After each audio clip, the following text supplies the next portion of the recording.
आणि योगायोगाने तुम्हाला सांगतो आज आहे 8 जूनला 8 जूनला मिरग निघाला आज. हो हो तर ज्या वर्षी 8 जूनला मिरग निघते त्या वर्षी म्हणजे पावसाळ्यात पाऊस जास्त पडतोय. हो का?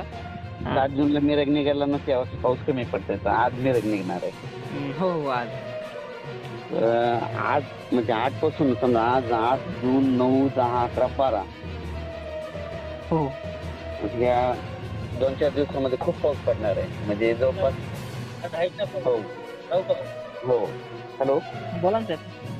8 9 10 11 12 दरम्यान तुम्हाला सांगतो काही काही ठिकाणी मुसळधार पडणार. आधी मुसळधार पडणार सांगतो. हो सातारा सांगली सोलापूर कोल्हापूर कोकणपट्टी उस्मानाबाद लातूर बीड संभाजीनगर नगर नाशिक इकडे जरा मुसळधार पाऊस पडणार आहे.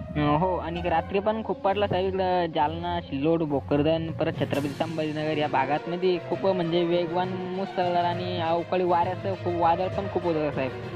शेत काहीच नाही खरं आजपासून आणखीन जास्त पाऊस पडणार नाही. हे 3-4 दिवसात जरा जास्त आहे आता. साहेब मग शेतकऱ्यांना समज पेरणी करता समज आमच्या इकडे तुम्हाला सांगतो लागवडी झाली. आम्ही काय केलं म्हणजे आमचे प्रॉपरला असल्याने धूळ पेरणी करावं लावलं शेतकऱ्याला. हा बऱ्याच कमेंट होत्या धूळ पेरणी करायला चालत का तर केलं धूळ पेरणी केली आमचे कोमल होती काही काही जणांची.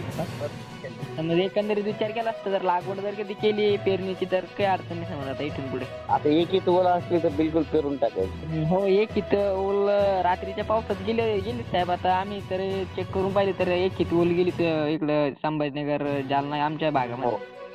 आणि हे पाऊस 12 तारखेपर्यंत चांगला जोरात पडणार आहे.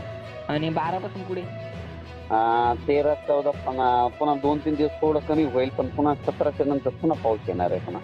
हो म्हणजे यावर्षी सांगायचं झालं तर जून मध्ये असं एकदम पाऊस थांबणारच नाही. चालून चालूच राहणार आहे. हो ना तुम्ही म्हटले होते मागच्या याच्यामध्ये की सुरुवात चांगली म्हणल्यावर शेवट चांगलीच होईल. तसं सुरुवात चांगलीच हो